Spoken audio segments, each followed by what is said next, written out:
நாம் தமிழர் கட்சி 3ஆம் இடத்தை நோக்கி வந்துட்டது.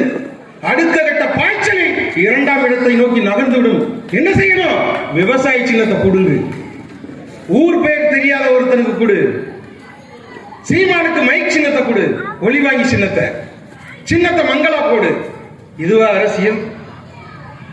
நேருக்கு நேராக நெஞ்சுக்கு நெஞ்சாக நின்று போட்டியிட துணிவற்ற இந்த அதிகாரம் உங்கள் பிள்ளைகளின் வளர்ச்சியை தடுப்பதற்காக சின்னத்தை பிடுங்கியது. மக்களே,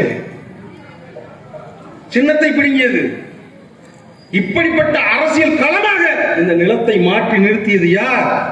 இத்துணை ஆண்டு காலம் இங்கே அதிகாரத்தில் இருந்த தேசிய கட்சிகளும் திராவிட கட்சிகள். என்ன பெரிய சாதனை செஞ்சிட்டாங்க? அறிவார்ந்த பெருமக்கள், அரசியல் மயப்பட்ட பெருமக்கள், நீங்கள் சொல்லுங்க. காங்கிரஸ் கட்சி ஆட்சி அதிகாரத்தில் இருந்த போது இதே மாதிரி கூட்டம், பொதுக்கூட்டம், பெருமை கூட்டம் போட முடியாது.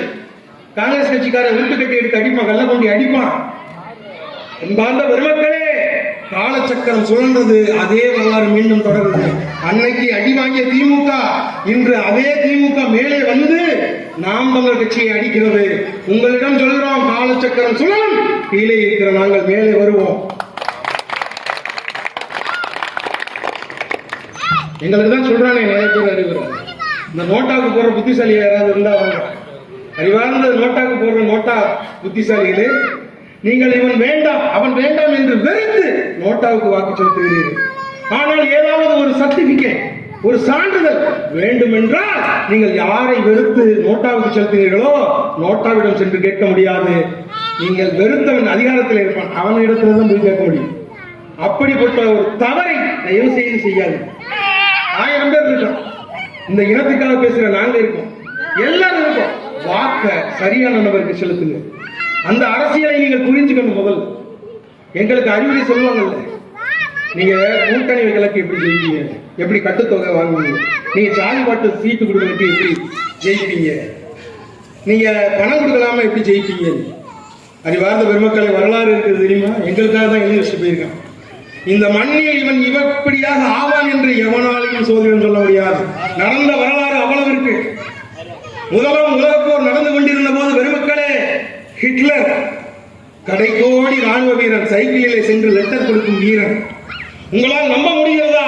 அந்த ஹிட்லர் தான் பின்னாளில் 2ஆம் உலகப் போரையை தலைமையேற்று நடத்துவான் என்று அன்னைக்கு இருந்த எவனுக்கும் தெரியாது. தன் மேற்படிப்புக்காக தொடர்வண்டியில் சென்று கொண்டிருந்த ஒருத்தன் சக பயணியை வெள்ளையன் ஒருவன் அவமதிக்கிறான், கேலி பேசுறான்.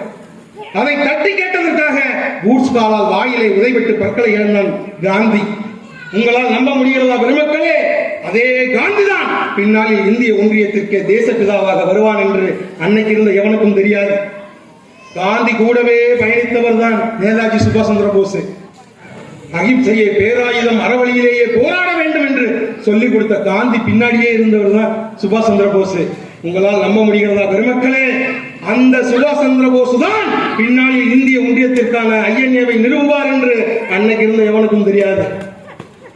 14 வயசு சின்ன பையன் ஒரு துப்பாக்கியோட தன் இன விடுதலைக்காக கனவை நெஞ்சில் சுமந்து காட்டுக்குள்ள போனா.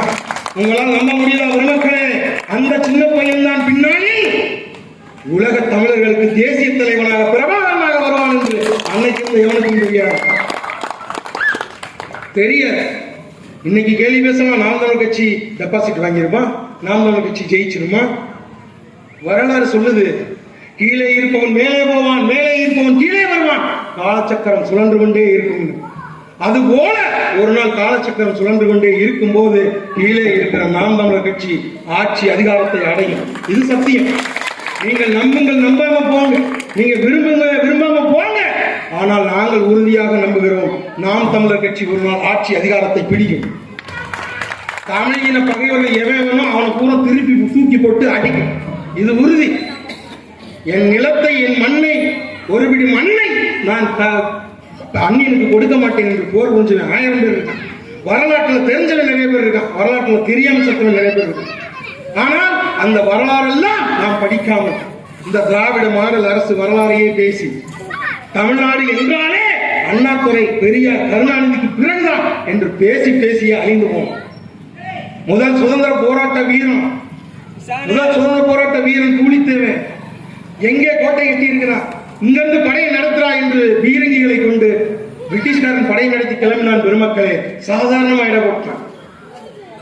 எங்கே படையை நடத்தி கிளம்பினானோ அந்த இடம் வரை விரட்டி விரட்டி அடித்தான் நமது பாட்டன் பூலித்தேவன் என்பதுதான் வரலாறு. அதுதான் வரலாறு. கொங்கு பகுதியில தீரன் சின்னமலை வரி வசூல் பண்ணிட்டு ஐதலைக்கு மைசூர் கொண்டு போய்கிட்டு இருக்கான் வீரர்கள். 19 வயசு பையன் குதிரையில வந்து தடுத்து நிறுத்துறான். என்னடா எடுத்து போறீங்கன்னு. வரி வசூல் பண்ணி எடுத்து போறோம். என் மண்ணுல வந்தது அவனுக்கு என்னடா வரி வச்சுட்டு போறாங்க. அவர் மன்னர் கேட்டா நாங்க என்ன சொல்றது? போய் சொல்றா சென்னிமலைக்கும் சிவன்மலைக்கும் நடுவே இந்த சின்னமலை வினியிட்டான்னு போய் சொல்றா என்று சொல்லி வீரத்தை விதைத்தவன் நமது பாட்டன் தீரன் சின்னமலை. இப்படி சொல்லிக்கிட்டே போலாம்.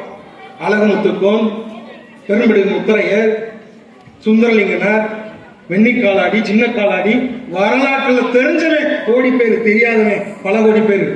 தமிழ் தேசிய இனத்திற்காகவும் தமிழ் மண்ணிற்காகவும் போராடி செத்தவன். கடைசியில செக்கிழுத்த செம்மல் நம்ம பாட்டை வஉசி. இந்தியர்கள் கப்பல்ல ஏறக்கூடாதுன்னு அவமானப்படுத்தினான் பெருமக்களே. வெள்ளைக்காரனுக்கு எதிராக எங்கே அடித்தால் அவனுக்கு வலிக்குமோ அங்கேயே கப்பலை செலுத்தி காட்டியவன் நமது பாட்டன் செக்கிழுத்த செம்மல் வஉசி. எப்பேற்பட்ட தலைவர்களோட வாரிசு நாம. உலகத்தையே எதிர்த்து போறான்னா என் தலைமை பிரபாகரன். உலகத்தையே எதிர்த்து அவர் இந்த மாதிரி எல்லாம் சொல்லிக்கிட்டு ஆயுதம் இல்லை அது இல்லைன்னு, என் உயிரே ஆயுதம் என்று உயிரை கொடுத்து போராடினார்கள் மான மறவர்கள். அவர்களின் வழி வந்த பிள்ளைகள் நாங்க. இந்த அரசியலை விட்டுட்டு போயிட மாட்டோம், உங்களையும் விட்டுட்டு போயிட மாட்டோம். அடுத்த தேர்தலுக்கு மஞ்சவளம்பட்டிக்கு வந்து கூட்டம் போடுவோம். நீங்க ஓட்டு போட்ட வரைக்கும்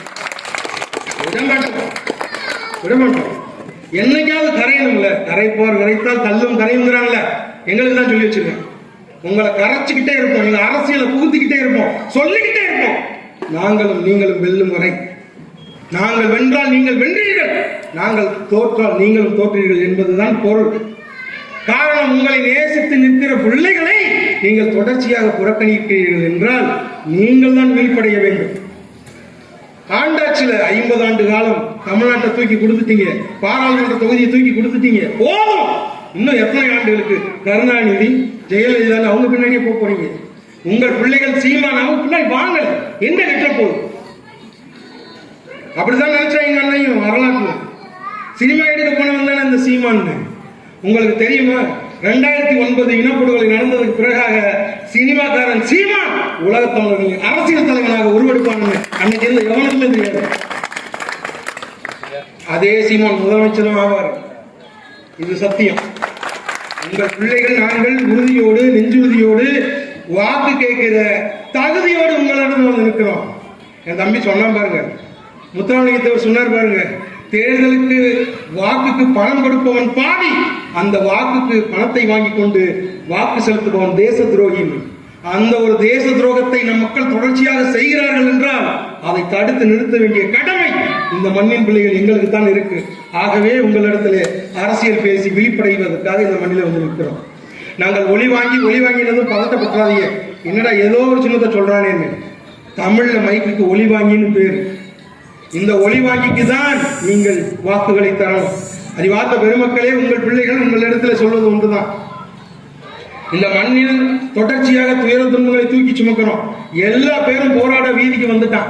ஆசிரியர் போராடுறான், மாணவர் போராடுறான், செவிலியர் போராடுறான், மருத்துவர் போராடுறான். எந்த துறையை சேர்ந்தவனாக இருந்தாலும் இந்த அரசை எதிர்த்து போராடுறான். இத்தனை ஆண்டு காலம் செய்யாத ஒரு நல்லதை இனிமேல் வந்து உங்களுக்கு செய்து விடுவார்கள் என்று எந்த நம்பிக்கையில் நீங்கள் இருக்கிறீங்க என்ற ஒரு கேள்வியை நீங்கள் கேட்டுக்கொள்ளுங்க. வருகிற 19ஆம் தேதி தேர்தல் நாள். எல்லோரும் வந்து வாக்கு செலுத்தணும். எல்லோரும் வாக்கு செலுத்தணும். நமது வாக்கின் வலிமையை உணரணும். நமது வாக்கு மிக வலிமை வாய்ந்தது என்பதை உணர்ந்து தேர்தல் நாளன்று வாக்குச்சாவடிக்குள்ளே செல்லுங்கள் பெருமக்களே. அந்த வாக்குச்சாவடிக்குள்ளே வாக்கு எந்திரத்திலே பாருங்கள், 6வது எண்ணிலே எங்கள் வேட்பாளர் மருத்துவர் கௌசிக் அவர்களுடைய பெயர் இருக்கும். அந்த பெயருக்கு அருகிலேயே அவருடைய நிலப்படம் இருக்கும். அந்த நிலப்படத்துக்கு அருகிலேயே ஒரு பொத்தான் இருக்கும். பெருமக்களே, ஒரே ஒரு முறை உறுதி எடுத்துக் கொள்ளுங்கள். இந்த மண்ணில் தேசிய கட்சிகளுக்கு சுடுகாடு, திராவிட கட்சிகளுக்கு திருவோடு, நாம் தமிழர் கட்சி விதையை தூவியர்களில் நீங்கள் ஒருவராக இருக்க வேண்டும் என்பது எங்களுடைய ஆசை. வன்னிவேலம்பட்டி வாழ் எங்கள் தாய் தமிழ் உறவுகளுக்கு நன்றியும் அன்பும். நன்றி, வணக்கம். நாம் தமிழர்.